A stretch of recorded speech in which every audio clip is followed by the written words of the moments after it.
So, welcome to the SCSA Podcast Network. This is the interviews with Richard Windmann. On this episode, we are interviewing Bob Hoatson. He's a former priest and a very fearless, longtime advocate and supporter for victims and survivors of childhood sex abuse. And welcome to the show, Bob. Thank you, Richard. It's an honor to be here. Great to have you. So, you had an event today. Do you want to talk? First off, before we go any further, Yeah, can you give us? Can you give our listeners and viewers a little bit of information about your background, where you came from, and what you do now? sure. Richard, I grew up in a town called West Orange, New Jersey. Mm-hmm. And believe it or not, throughout my life, I was sexually abused by 9 different people, Oh my God. starting at the age of 2 or 3 and lasting until I was 30. I went to a Catholic grammar school. My parish priest sexually abused me. The custodian of the school abused me. A recreation parks supervisor abused me when my family was a member of a swim club. And I used to love to be there. And very often my mother would let me be there by myself or with other kids because there was plenty of supervision, etc. But we would go over to the park next door, and the supervisor there brought me into the bathroom and abused me. So that was around the age of 9. The priest and the custodian, I was around 11 and 12, so I should have mentioned the parks director first. But then when I was about to enter high school, I went into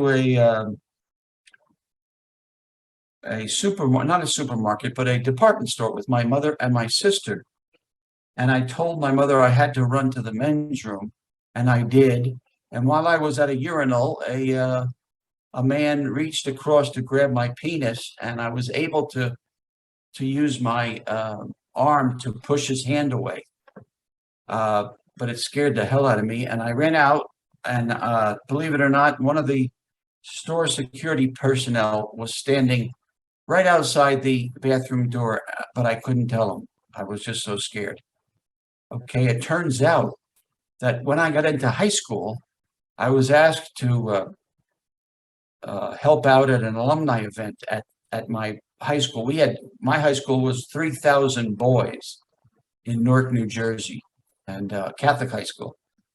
And they asked me to help run the event, and I was there as a freshman, so we were gophers basically. Well, I go into the cafeteria where the reunion is being held, and there's hundreds of alumni there.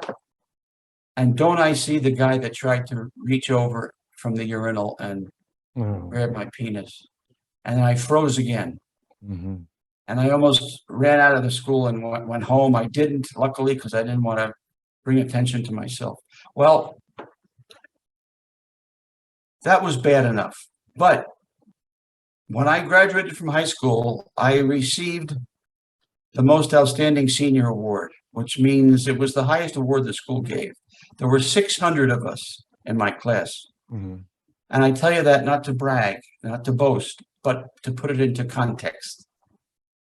That was June 1970. By September 1970, I was joining the Irish Christian Brothers as a first-year member. Mm-hmm. So in those few months, I was on cloud 9. I had gotten the award, and I thought I had a religious vocation. So the first superior I encountered said to me in our first monthly conference, "Bob, you're a cold person. I'm going to have to warm you up." Oh. I was so naive, Richard, that I didn't think he was coming on to me. I thought he was indicating that there was a flaw in my character. Mm-hmm. And so I became very introspective, and my anxiety began to explode, and it was just a mess. Well, he used to threaten me by saying, "I won't let you go on to the novitiate if you don't get warmer." Well, anyway, he did let me go on. He didn't touch me that year, but my novice master did the next year. And I think they were a tag team, frankly. So my novice master abused me, and I left the brothers halfway through novitiate and went home to New Jersey. Mm. I became an assistant golf professional.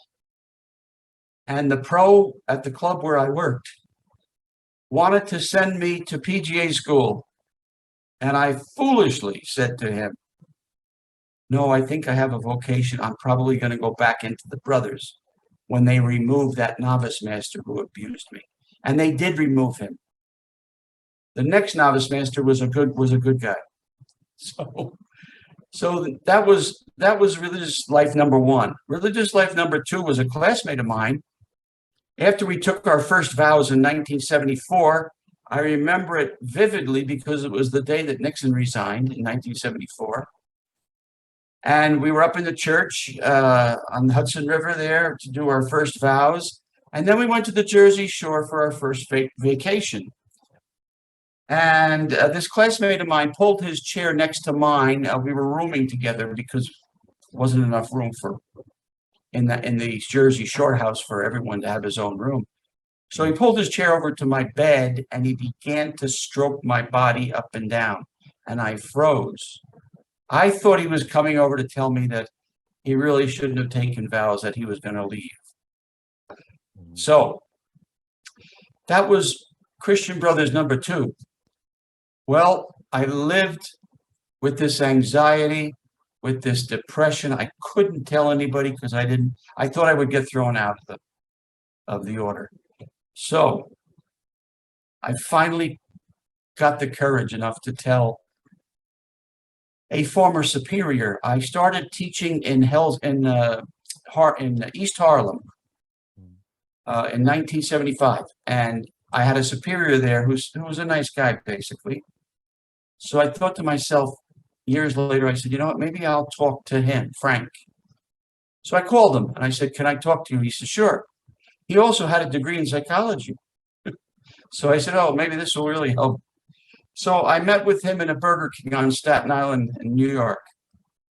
He was stationed there, and I was stationed in Boston.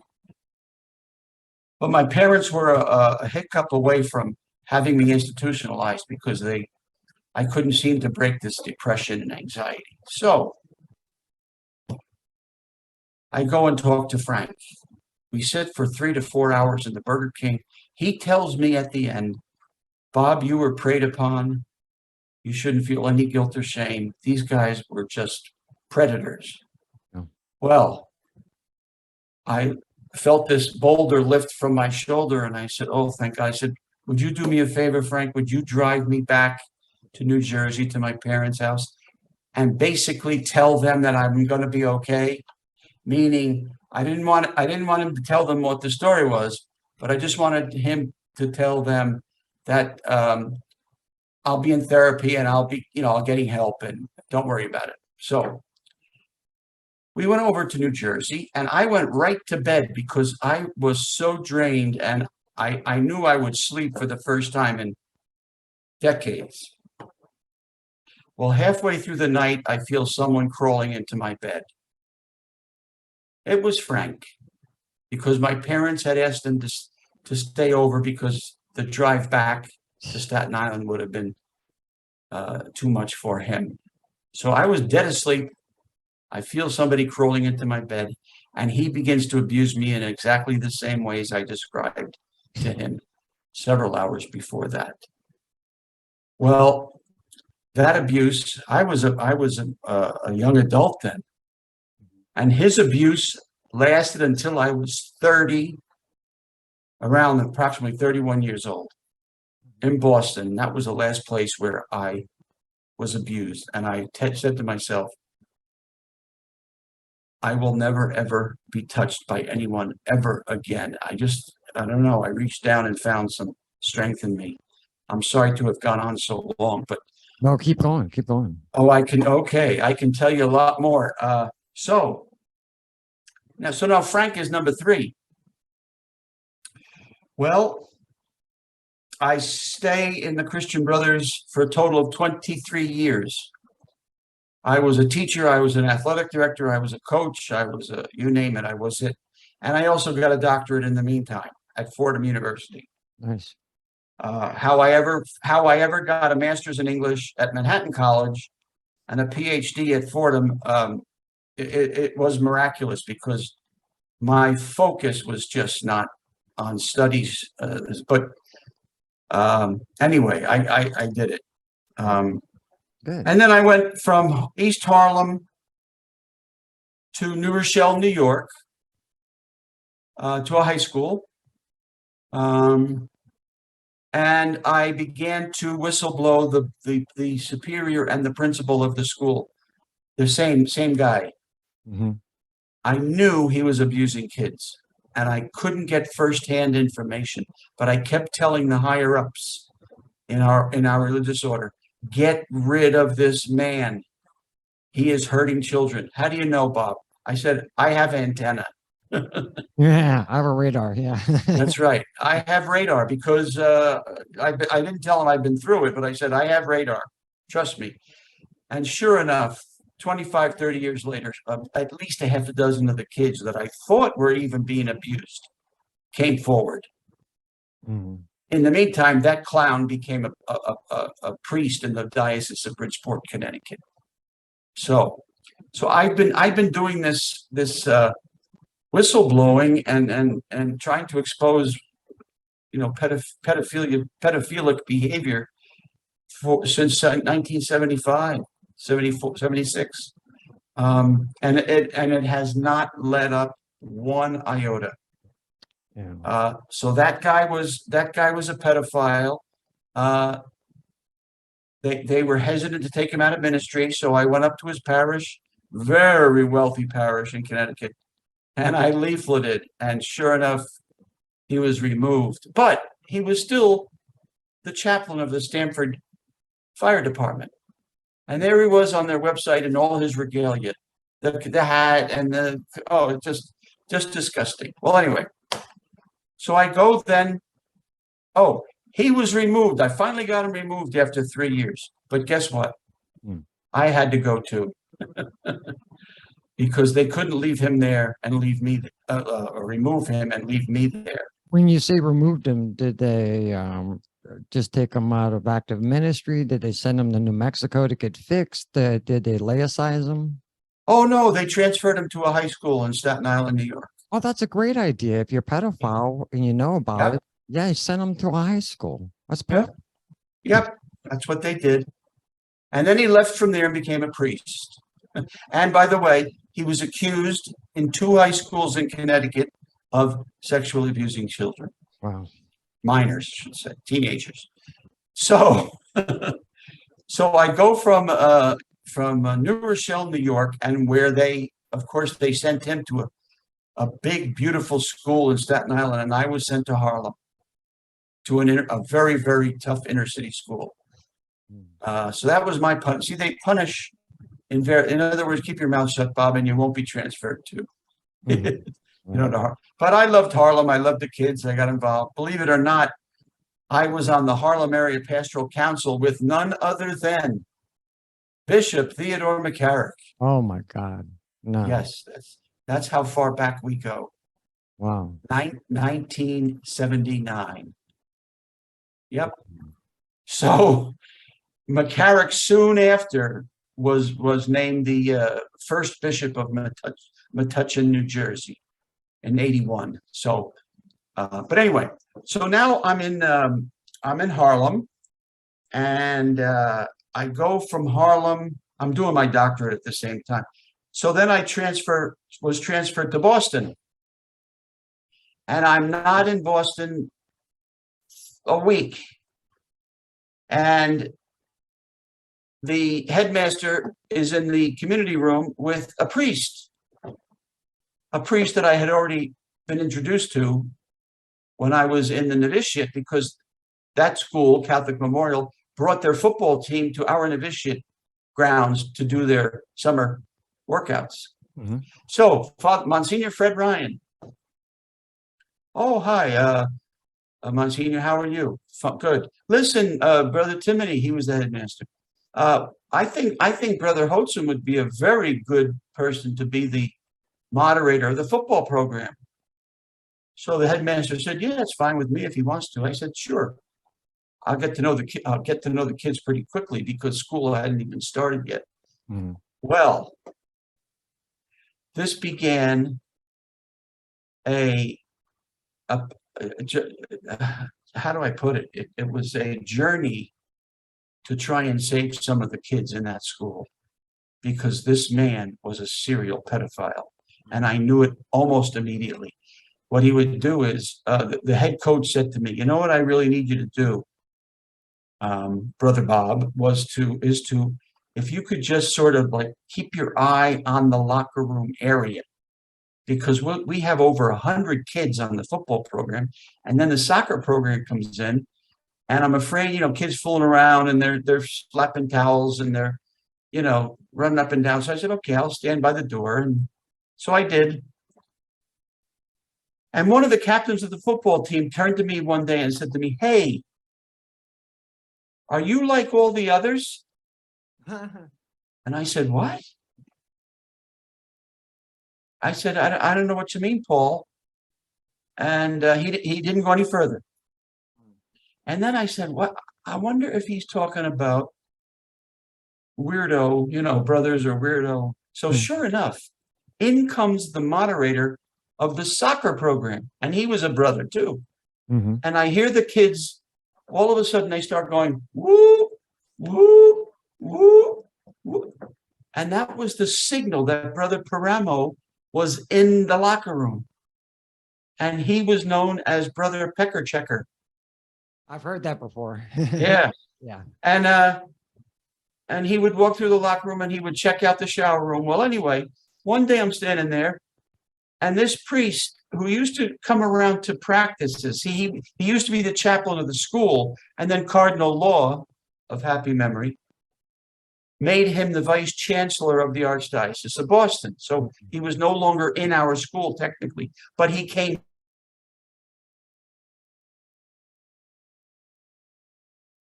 Okay, we have a little bit of technical difficulty. We'll wait just a second and see if he unfreezes. And submitting your questions in Facebook, Facebook Live. I already have one question from Carolyn. There you are. Can't hear you. 1 second. Try again.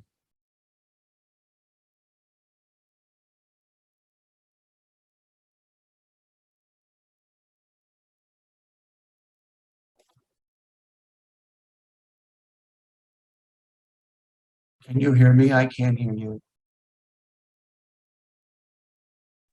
I can hear you. Now I can hear you. Yes. All right. We're going to restart the live stream, I think.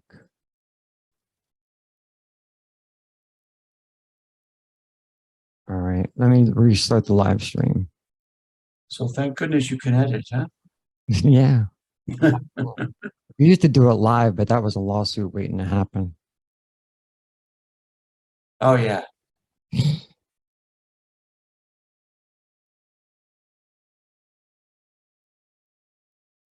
Come on. Well, I think most of the people I mentioned are dead. It doesn't matter. If they sue us, we'll be a poster boy for that story. Yeah, no, I don't. I've already put it in a federal lawsuit back in 2005. So. Actually, it wasn't you that went down. It was Facebook that went down. Oh. No, it was Zoom that went down.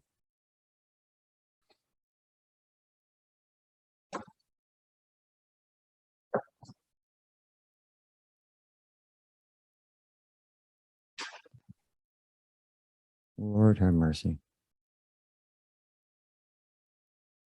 You're doing great, by the way. Oh, great. Thank you. Where'd you do your doctorate? Arizona State. In what? Computer science. Oh. Yeah, it has nothing to do with advocacy work, psychology, not like that. But I wish I had done courses in computer science because I was way behind the times.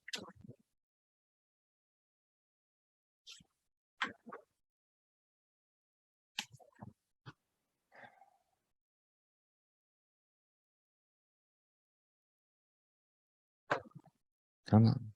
You can do it.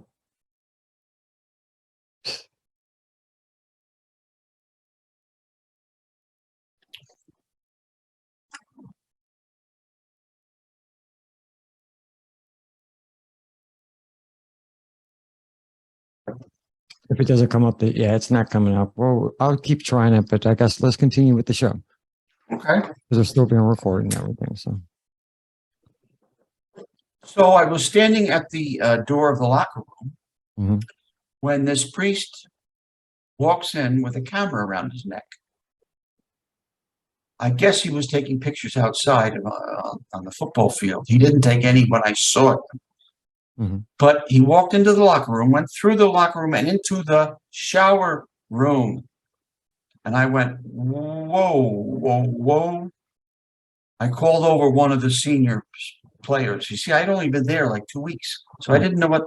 So I just said, excuse me, can you tell me why Father Fred is in the shower room? Oh, yeah. He goes in because Jimmy has a bad back and he massages his back when he's in there. I said, what? So I immediately went to the headmaster and I told him, we have to get rid of this guy. Mhm. And he said, oh, no, we can't. He's the most respected priest around here. He says he marries all of our alumni. He does the funerals of their parents and grandparents. He baptizes the babies of alumni.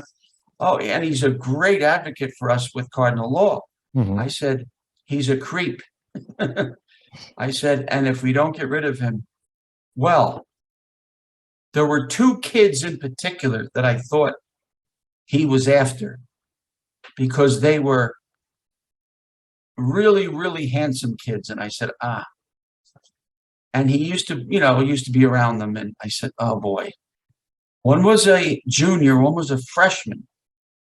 So anyway,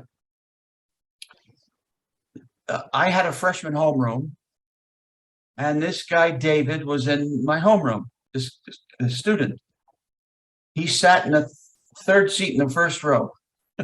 And he stood out among all the other kids because he was bigger. He seemed to be bigger, Mhm. like bulkier in the sense of like well developed physically. So I said, I wonder if this kid's an athlete. Well, he's the quarterback of the freshman team. So I got to see him a lot because I was the moderator. And he was a great kid in homeroom, and I had no problem with him. Well, the head coach brings him up to the varsity to kick field goals for our very, very popular Thanksgiving Day game against Boston College High School. Right. 20,000 people in Boston College Stadium. It's a big, big thing. Well, David is up there now practicing with the varsity because freshman season had ended. Mhm. And Father Fred sees him outside the school one afternoon and says, David, what are you waiting for? He says, Mo, my mother's coming over to pick me up. He says, well, listen, why don't you call her and tell her that I will take you home? He said, well, all right, I guess it's okay. So he calls his mother. She says, oh, absolutely, sure. If Father wants to take you home, and then he said he's going to take me to get something to eat first. So they go to a restaurant in the north end of Boston, which became famous for where he took the captains every year. It was called Joe Tecci. It's now closed. But Joe Tecci was a perfect place for Fred because they used to serve wine in Coca-Cola dispensers. So he would ply the kids with alcohol, but everyone in the restaurant wouldn't know it because they're pouring out of Coca-Cola dispensers. So he gets them bombed, in this case, David, takes him back to the chancery, the headquarters of the archdiocese, brings him up to his suite of rooms, and molests him. Now, I didn't know it at the time, of course. Now, here's how clever David was. David came from the public school, and believe it or not, he was in a special education class. So why he was in our school was a wonder to me. But I figured out. I said he must he must have other skills athletically. And sure enough, his best sport was hockey. And Mhm. hockey in New England is like basketball in New York. Mhm. It's a religion. So anyway, hockey season comes, but David starts to act up in class. So I'm saying to myself, what the hell is wrong with David? I mean, he was skipping school. He was being ornery to the teachers. He was not studying, he didn't do any. So I didn't know. The next thing you know is he starts the hockey season, and the hockey team is going to Maine to play a school there. And David says, I'm not going. He told his parents. So what do you mean you're not going? You're on the first line of the hockey team now. He says, I'm not going. And he said that because Father Fred was going to drive the bus to Maine, the team. So nobody knew that. He couldn't tell anybody that. But then Fred asked him again if he could drive him home, like one of the next days. And David said, no, it was a Saturday. Fred asked him, I'd like to take you to Cape Cod on Saturday. Now, instead of David saying, being able to say no, he said, okay, Father. But he had a plan. He was going to bring his best friend. And he said, surely Father Fred would never abuse two of us. Well, sure enough, the kid he brought with him, Johnny, was as good looking as David. And Fred drove them to Cranston, Rhode Island, where he bought them tattoos. Johnny got a shamrock on his wrist, and David On his wrist. on it, yeah. And Fred told David he was going to get a devil on his thigh. Sure enough, David to this day has that tattoo that he had removed in a bottle of formaldehyde. Oh my God. So he got it carved out. He got it carved out. Wow. Yep. Well, anyway, they finish getting their tattoos. They don't go to Cape Cod. They go to a motel down there in Cranston, Rhode Island. And they spend the night there. And he buys alcohol galore. Now, this is very interesting because it's a little bit, Fred used to drive a car, an orange Chevrolet with license plate IOWA. Iowa is where Fred originally came from. So his car was very visible, very known to a lot of people. So Fred took each of the two guys into the bathroom in the hotel and had his way with them. Then Fred was drinking too, and he goes onto the bed and he passes out or he goes to sleep. So these guys poured potato chips all over him and then urinate on him. And then they're ready to kill him. They're talking about killing him. And they said, you know what? We can't kill him because of his car. They'll know right away. No, we won't be able to hide that car well enough. Right. So anyway, they wake up the next morning and they drive back to Boston. And I never hear about this. This is 1981 now, 82. I never heard a word about it until David and Gary, the senior that I talked about before, went public. And I was directing 2 inner city schools in Newark, New Jersey as a priest. And I saw the front page picture of the Boston Herald, and I just, my heart sank. So I got a hold of Gary, and I said, Gary, I'm really, really sorry. He says, Bob, what are you sorry about? I said, Gary, I went to the headmaster in 81 and told him to get rid of Fred Ryan. And I said, I should have screamed more loudly. He said, well, that wasn't your fault. So I said, Gary, can I ask you a question? Sure, he says. He says, what about David? Have you heard anything about David? He says, Bob, you're not going to believe this. I am sitting outside his house in my car. I said, what do you mean? He said, as soon as David saw me on television, he called me and said, Gary, me too. Hmm. So I said, well, you know what I'll do? I will come to Boston once a week on my day off, and I will help you guys if that's what you would prefer. And they said, absolutely, please, whatever you can do. And that really led to the founding of Road to Recovery, That was going to be which my is next question. our nonprofit. Yeah. And so since then, since 2002, 2003, when I heard about all this stuff breaking in Boston, I said, wait a minute, this is my ministry now. I said, we've got to help these people get through. Hmm. David was addicted. Gary was addicted.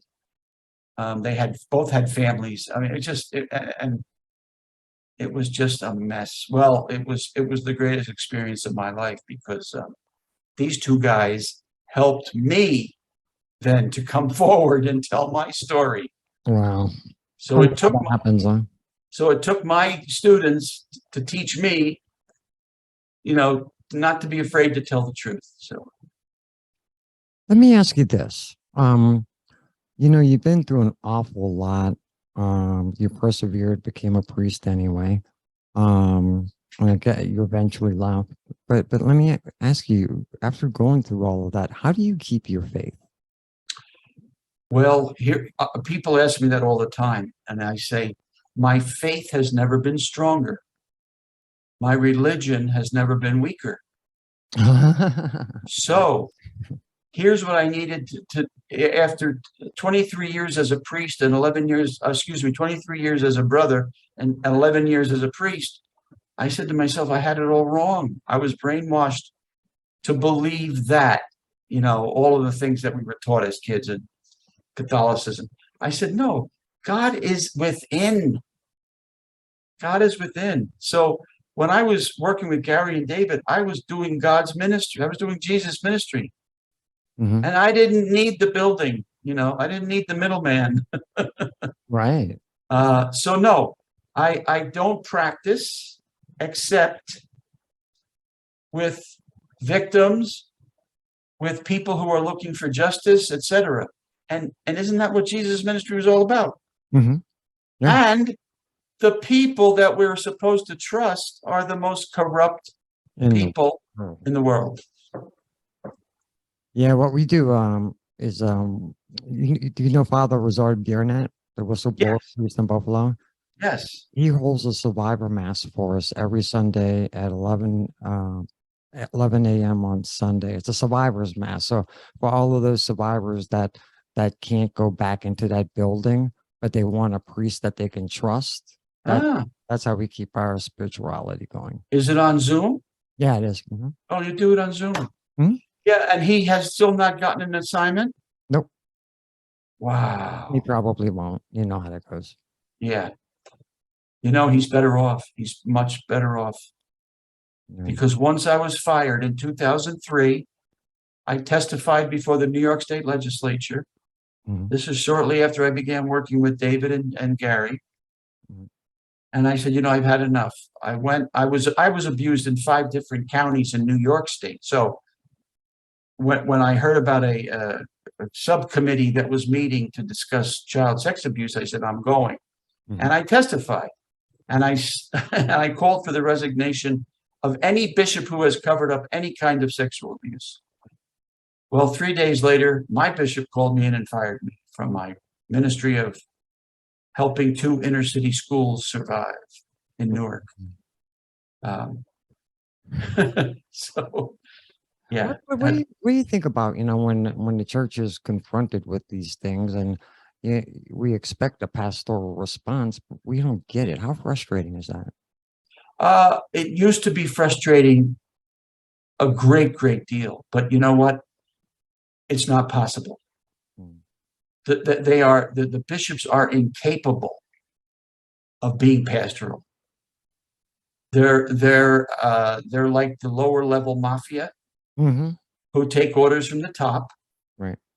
and pastoral ministry is no part of it. It's all you don't tell on me, I won't tell on you. Mhm. You know, we've got to keep our coffers filled, or else the boss will. You know, it's as I said at the workshop we had in Boston a few weeks ago. There's no hope for the institutional church. There's no hope. Mm. It's corrupt to the core. Yeah, I know if Jesus was here, he wouldn't recognize his bride. What a sad day, huh? That's right. But Wow. you see, that's my model. You know, I just keep saying, you know, gee, God was a smart God. You know, he sent somebody here to show us how to do it, and we killed him, Yep. and we've killed everybody since who has tried to tell us, you know, the way, the truth, and the life. You know, Mm-hmm. Father Bernat in Buffalo, Mm-hmm. he told the truth. Well, they killed him. You know, they strangled him. Yeah. They strangled me. I could name several other priests. You Oh, know, like Mark White, it goes on and on. Mark Robert White. Altman, it just goes on and on. Yes. Wow. So tell us what you were doing in Syracuse today. In Syracuse today, I was protesting the papal visit to Canada. Mm-hmm. The Bishop of Syracuse wants to talk to Pope Francis about the indigenous peoples. And we're skeptically lauding his, or complimenting his effort. He wants to talk to the Pope so the Pope can get rid of some ancient documents that put the indigenous people in very, very oppressive states. Mm-hmm. But my point is, we keep talking and talking and talking. And he apologized 100 times. I watched I watched the Mass from Edmonton. I watched the original session with the indigenous people when he first arrived. And I wanted to get a feel for how can you apologize enough when he first arrived for finding massive graves, massive amounts of children killed by nuns, priests, brothers in these residential schools. Mm-hmm. And then they performed cultural genocide. You know, they wouldn't let them use their own language. They had to learn the Hail Mary and the Our Father, etc. And one lady was interviewed who said, I can't even go near those prayers anymore. I have to say them in my own language because I'm reminded of that nun who told me that if I didn't learn them, I would get, like a whip or, Mm-hmm. a ruler and they made them shave their heads, cut off those beautiful locks that Yeah. Native Americans. So I was there to say, Pope Francis, it's all talk, it's no action. Number one, you should have brought all the files with you, or had the Canadian bishops give you the files on all of those schools and release them to the public, especially these people, so we can find out what really happened there and what cover up took place. Number two, I said, now this is kind of colloquial, but I said, you didn't bring your checkbook, did you, Pope Francis? Now they've said, well, they've given tens of millions of dollars to the indigenous peoples. I said, yeah. Do you know how much money has been spent in the United States? About $4 billion on settlements. So can you imagine tens of millions compared to what went on in the United States? And the depth of the damage, if you call it culture, we didn't go through cultural genocide here. That was taking people's whole minds, bodies, and souls and destroying them. Well, it happened with the Tickawitha Indians in the Dakotas. Oh, yes. Yeah, it happened there too. Yes, I apologize for that. Yes, you're absolutely right, Richard. What I meant was that the sexual abuse crisis was up to $4 billion. And hmm it's a drop in the bucket compared to what we did to the Native Americans in both countries. You're right. Yeah, when I was a regional leader at SNAP, I was in charge of the Central Time Zone, and so they became my territory, and I got to know them in Tikawitha and their story, and it's horrifying, just like Canada. In the And Dakotas? yeah, and the other thing is that um, the Pope just doesn't just get up and drop everything and fly halfway around the world to Canada of all places. The reason he did that because he knows there's bodies in the ground there. Oh, He knows it. oh, sure. The thing is, there are bodies everywhere, hmm every country. hmm Um, yeah, and it was the quote purpose of evangelizing these quote animalistic people, these uneducated, hmm just awful, awful. It was like the Inquisition all over again, huh? Yes, yes. The church can do no wrong, so we're going to tell you how to do it instead of saying we've come to your territory. You teach us what we can do. How can we help you? Yeah. Oh, He's around there in his Pope mobile too. He needs to get out of that and start walking with the people. What do you think? yeah. You know what, Richard? He can't walk. Oh, that's right. That's what he He said. can't walk at all. And I don't understand that either. Why can't he get a knee replacement? Or Mm, I get needles in my knees for the arthritis. I don't know why that knee is so. mm. I mean, he literally maybe shuffles an inch or two, and just it's sad to watch. And Yeah. I wouldn't doubt that this might be his last trip, and then he'll resign. Um, Yeah, there's rumors of resignation. Can you give us a little background on that? What have you heard? well, he's to the point. He has said that if I ever resigned, I would spend my life hearing confessions and working with the poor. So he seems to be voicing some of the things or plans that he has for himself in his head. Mm. Um, but imagine if we we had two popes Resigning retired, back to back. Yeah. yeah, resigning. Back to back resignations. It's, Yeah, it's like the Pope is a burnout. It's a burnout job now. It's just burnout like job. working in IT or in medicine or anything. You get burnt out after a while. And you know what? Nobody picks up on it. It's like, well, wait a minute. If the church were more democratic, we wouldn't burn out popes.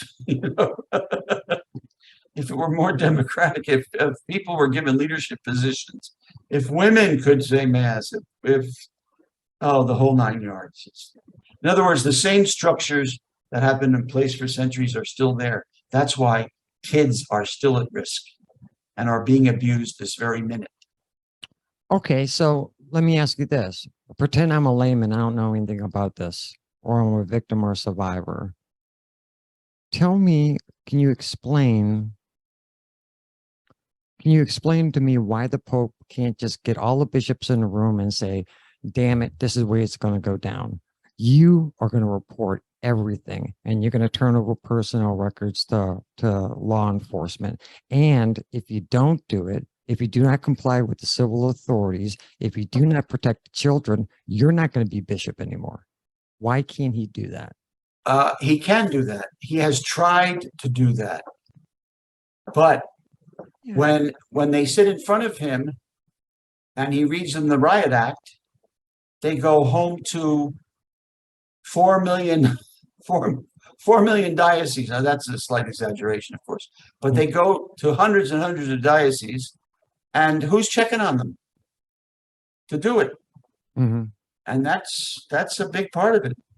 Like he told the bishops the Latin masses to go out. No diocese is to have a Latin mass celebrated. That's crazy. And guess what? Well, Cardinal Wilton Gregory came out the other day and said there will be no Latin masses in the Archdiocese of Washington, D.C. Mhm. Well, that's not possible. They're gonna. It's just so stupid. Mhm. Wow. So in other words, let people worship the way they want to worship. We all don't have to walk in lockstep, but that's what they tried to do, Hmm. you know? I think that we can both agree that the church is in a great decline right now. But you seem really pessimistic on the future of the church? Do you really see it declining to nothing, or? Yes. If changes are not radically uh, implemented, what I mean by that is we know what happened in the past relative to childhood sexual abuse by clergy. So we have pretty good statistics and data on that. Well, what's going to change that? Hmm. What's going to change that is a radical revision of the way the church operates. Hmm. And right now, there is no desire on their part to change anything. When I was in the seminary, I was 42 years old when I went into the seminary. A seminarian came to me one day. Actually, it was called pub night.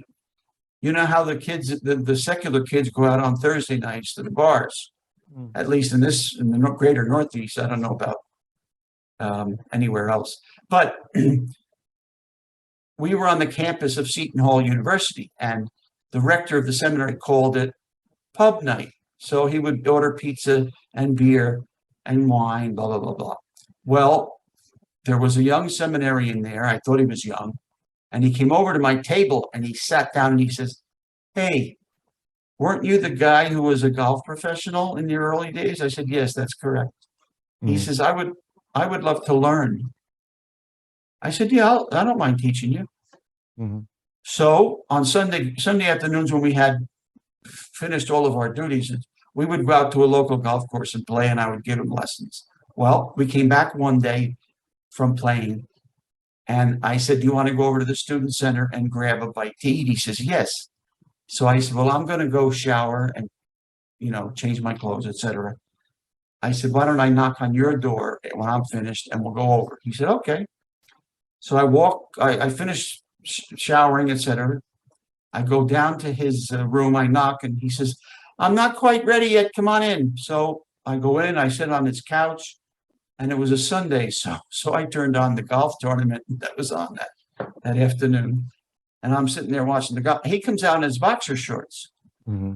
and he walks over to the window in his room and he turns to me and he says, "Bob, if you want to be my friend, you're going to have to be my bitch." Ah, I said, "What?" He says, "What are you going to say now, that I'm homosexual?" I said, "Well, yes. That's what, as far as I know, that's what gay men say to gay men. I'm guessing because it's foreign to me. hmm. But the fact, well, I ended up turning him in Hmm. to the bishop, and the bishop took his side. Yeah, of course. Yeah, and then the bishop promoted him with various positions. So that's what I mean by nothing has changed. Hmm. Nothing has changed. Let's talk about the problem itself. So, according to my research, and I'm not a professional researcher, the earliest records that I can find that child molestation in the church was a problem was in 390-ish AD at Yes. Synod of Elvira. Do you have any better information than that? Uh, what date did you say? 390 AD. Yes, that's my understanding. Uh, Council of Elvira, and there were a couple of saints who tried to do something about it. Saint John Cassian or Saint, uh, I don't know if I have the name right, but a couple of saints alerted popes to the fact that stuff was happening in confessionals and things like that. Yeah, and they issued an edict too that if you were caught molesting a child, that you would receive communion on your deathbed, Yeah. Yes. which is a big deal. For Yeah. Catholics. Oh yeah. Yep. Yeah. There've been it's been going on, forever. And then, of course, when the Middle Ages came and they banned people from being married, priests from being married, Mhm. that just brought a whole nother set of issues. Yeah, and that was because the ladies were suing the church, right? Well, no, what they were afraid of was when the priest died. Mhm. See, the church wanted the estates of the priests who died, and they were pretty. Some of them were pretty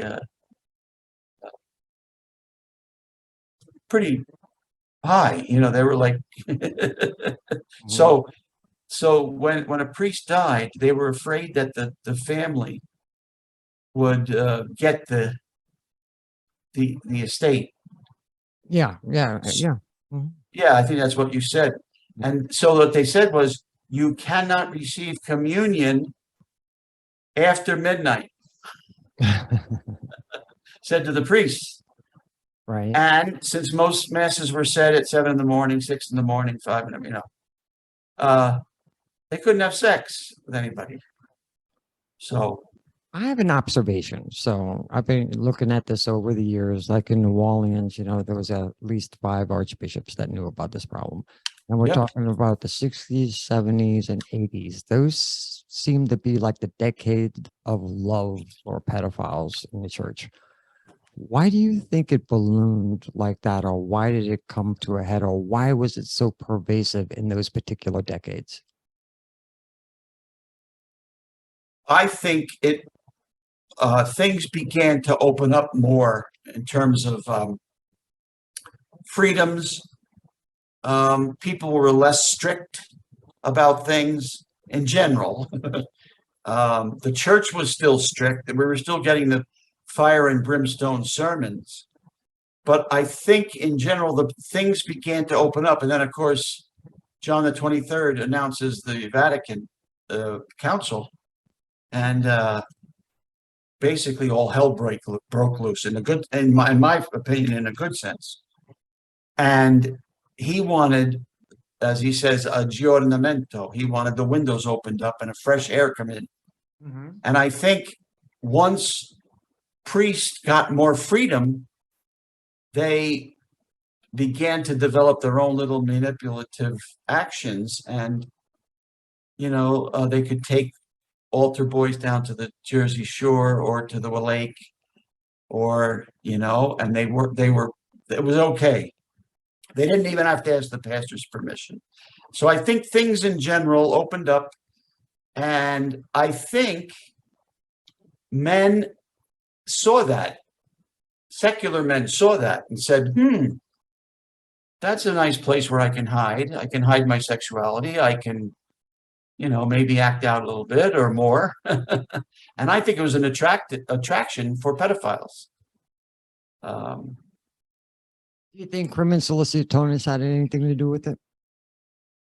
1962. Yep.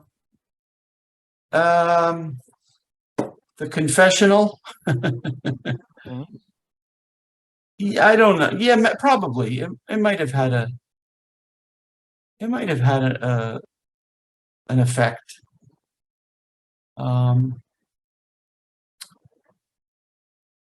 So, I'm not at a loss. I'm just looking for the way to word it. This is going to be seen on the podcast, both on YouTube visually and on the SCSA podcast network. And of course it's on Facebook right now.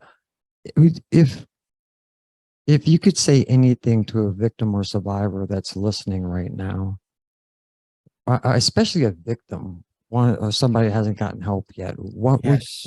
would you tell them? Now is your opportunity. Try as best you can to end the secrecy.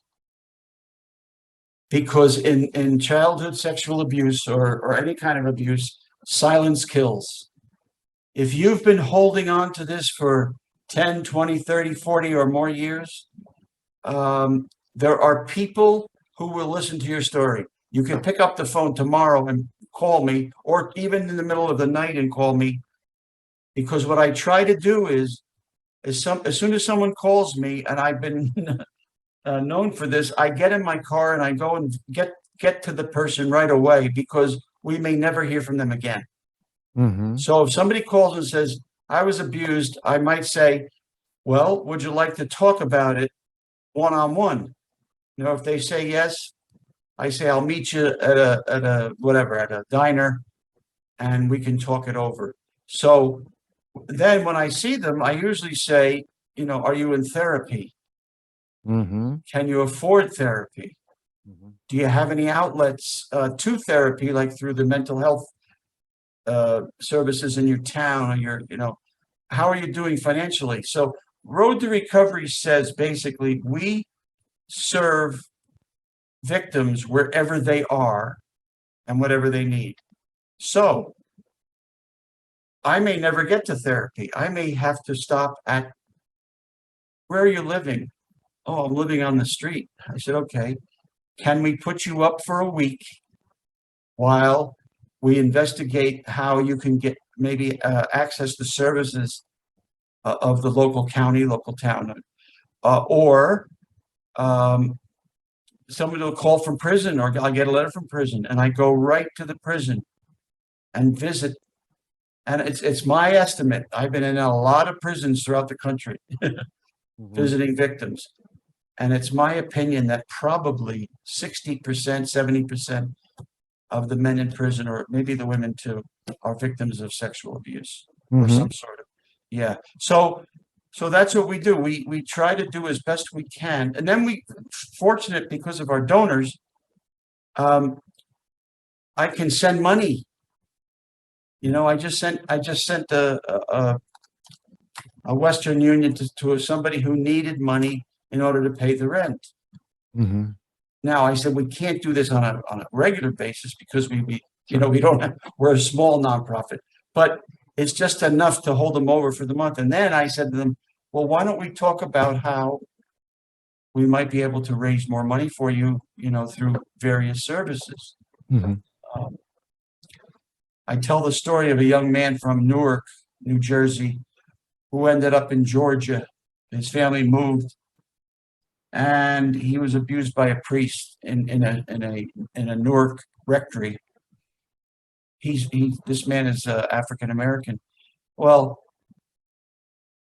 miraculously, he decided. I went down to Georgia to visit him in prison, and we decided that I would help him do a habeas corpus writ, Mm-hmm. and sure enough, he was so smart, and he used the library all the time. Well, he wrote the writ, and the Fulton County District Attorney bought it.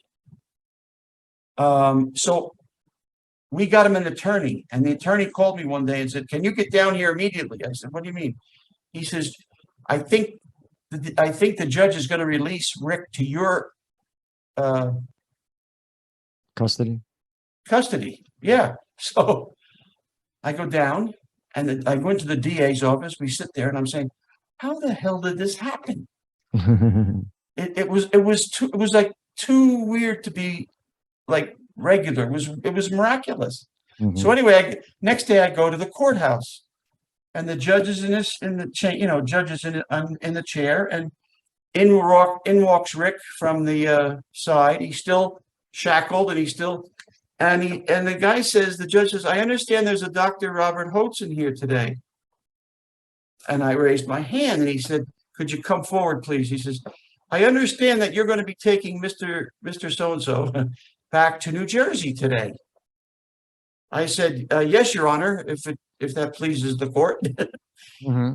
So then I had to, let's see, I flew down there. So I said, I got to rent a car.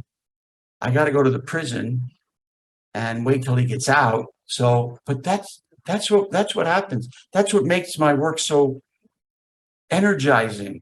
I mean, I just love it. It's because more miracles happen.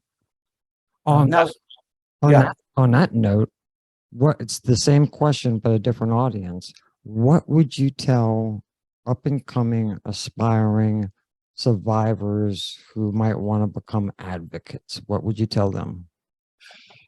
Well, I maybe do it just the way I did it, possibly. I was in a therapy session, and I said to my therapist, I think I need to do something more specific to help survivors recover. And he said, "You bet your life you do."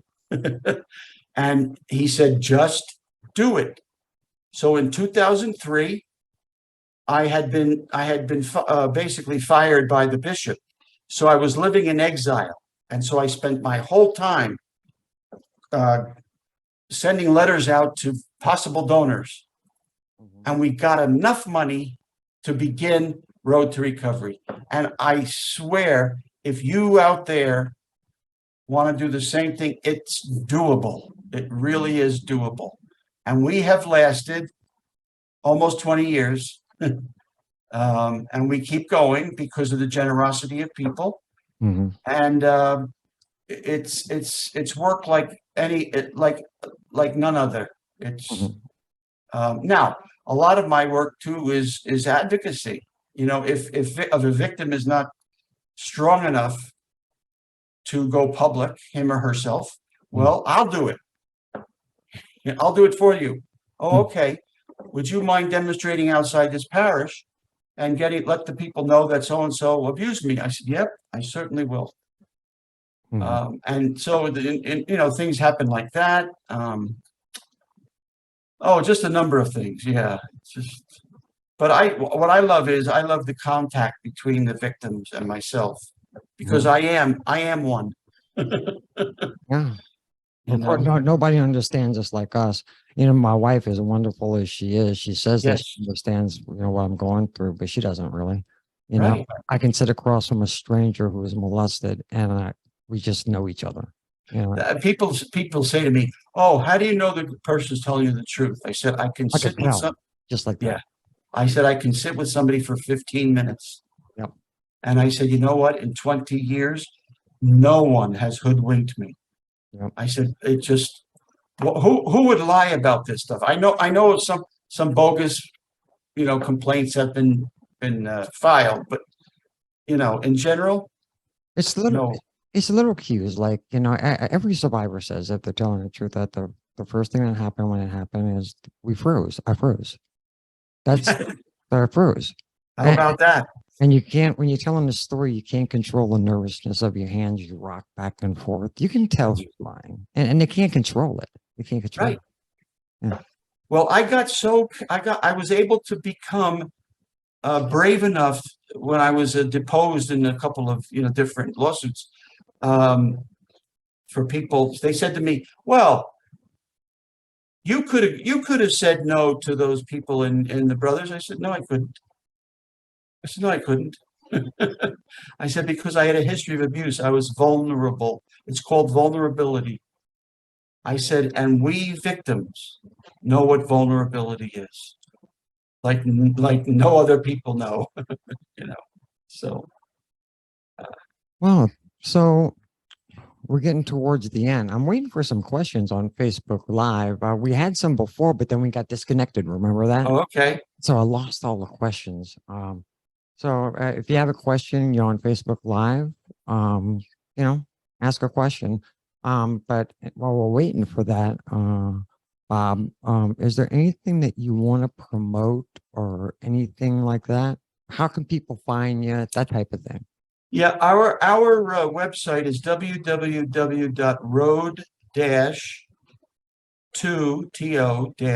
www.road-to-recovery.org. And our number is 862-368-2800. It's on 24/7. And don't worry if it's the middle of the night, because if that's when your repressed memory came back, perhaps, or another memory of some other abuse is bothering you to the point where you can't sleep, dial me up. I have been in therapy for 47 years, Mhm. and I probably will be the rest of my life. So don't be hesitant to use the services of therapists. They are wonderful, and they will lead you, as I said, from darkness into light, oftentimes. So we got a question. Comes from a wonderful young lady named Mary Bell. Maribel. Yeah, she's my wife. Oh, She went from Burleson, Texas. Ah, She wants to know, how does your family feel about your work? Do they support you? yes, my family supports me both financially and they're not real closely involved because for them it's hard too. Hmm. They don't understand it because it didn't happen to them. Right. And but the more I did with different cases and the more I was serving victims and the more I was in the media, and now my brothers and sister are saying, Bob, you were right all along. You were right all along. You said it 20 years ago and we didn't believe you. I have a cousin who said, holy crap, Bobby Hoatson told us that 20 years ago. Everything he told us was true. I said, well, it's not that I, want a pat on the back. I said, I hope you now can understand when someone tells you that they were sexually abused, number one, Hmm. believe them, and then give them compassion and know that we're going to be a little bit off now and then, Yeah, you know? for sure. And that's why one of the reasons why relationships are so difficult for victims of sexual abuse. Trust. Trust. We don't trust anybody. No, it's a very rare commodity in the survival. Right. So thank you, Mary Bell, for the question. All right. Ooh, I think we got another one. I think. Well, we already covered that, AJ.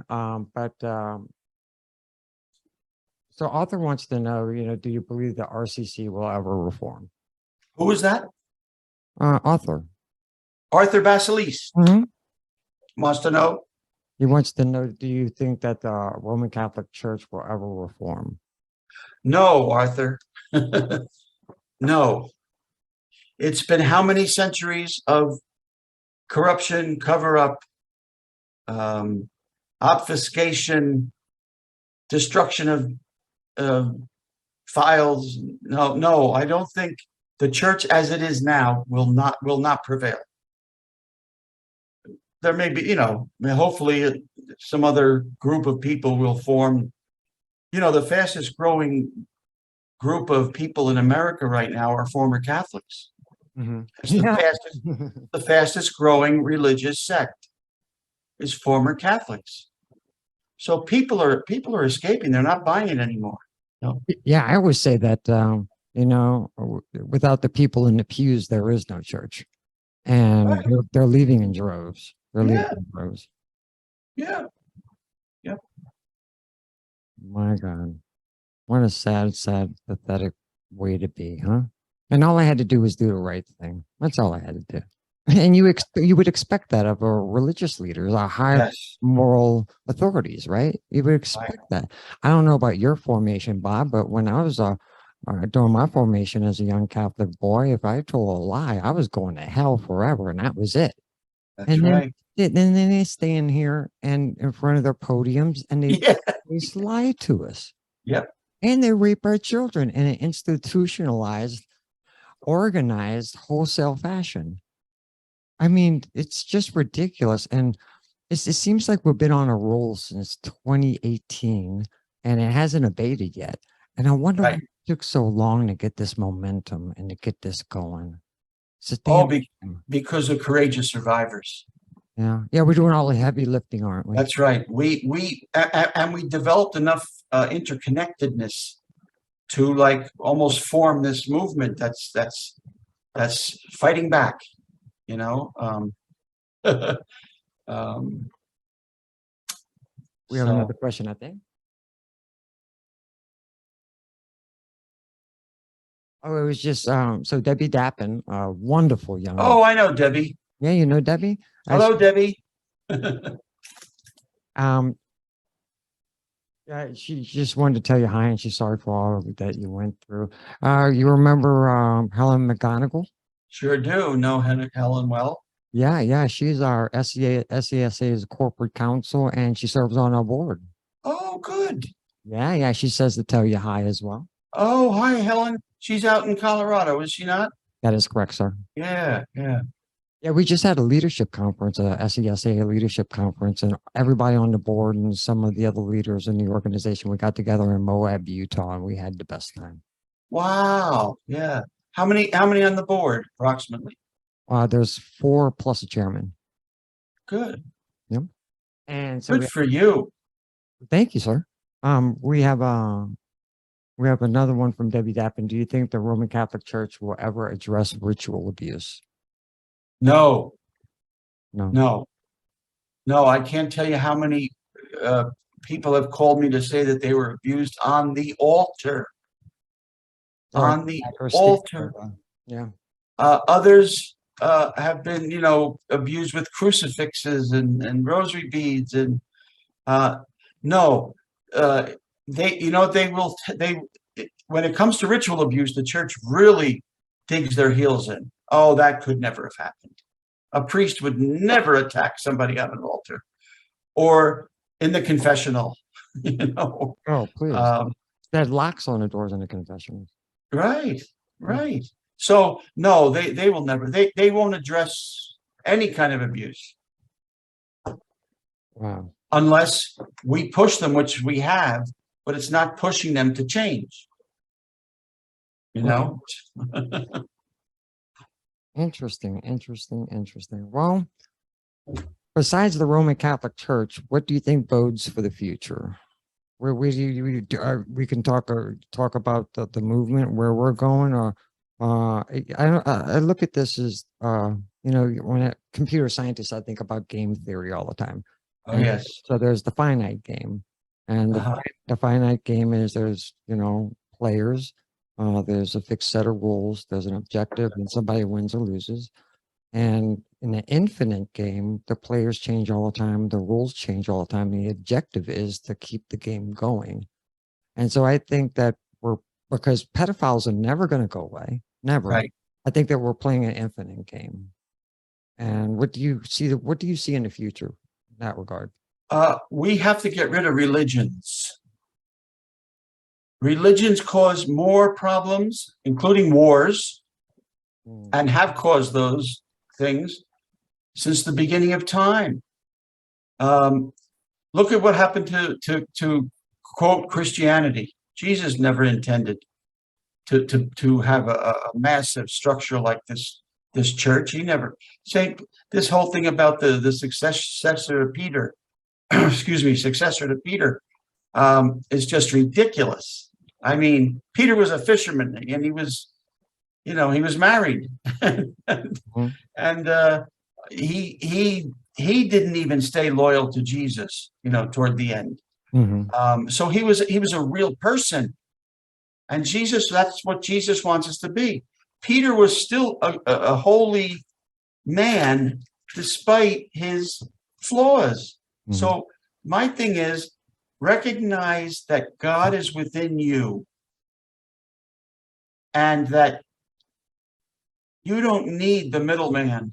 You don't need the middleman. You have within yourself, because we all are made in the image and likeness of God, each one of us. So why do we have to then go into a club, so to speak, in order to live out our faith? I have been more faithful, so to speak, since I started Road to Recovery and have stood up against these corrupt bishops. Because, as we say, if their lips are moving, they're lying. That's right. And I'm not going to stand for that. So, and what has taught me that is somewhere in my being. I think it's the Holy Spirit, maybe. The Holy Spirit has animated me to do something about this corruption. Okay. Well, thank you, Robert, for your time tonight. I know that you had a hectic day and you started early, and I appreciate your wisdom and your time. I know you're busy, so doing this for us I thank you so much. Oh, thank you, Richard. This has been a great honor. I hope I didn't talk too long. So. No, you did fine. You did fine. Okay. Okay, so Facebook, we're gonna tune out right now. Bob, if you could stay with me for a minute. Sure. Again, thank you, Bob, and to the audience. I hope that you enjoyed it despite the technical difficulties that we had. So thank you guys, love you guys, and we'll see you at the next episode.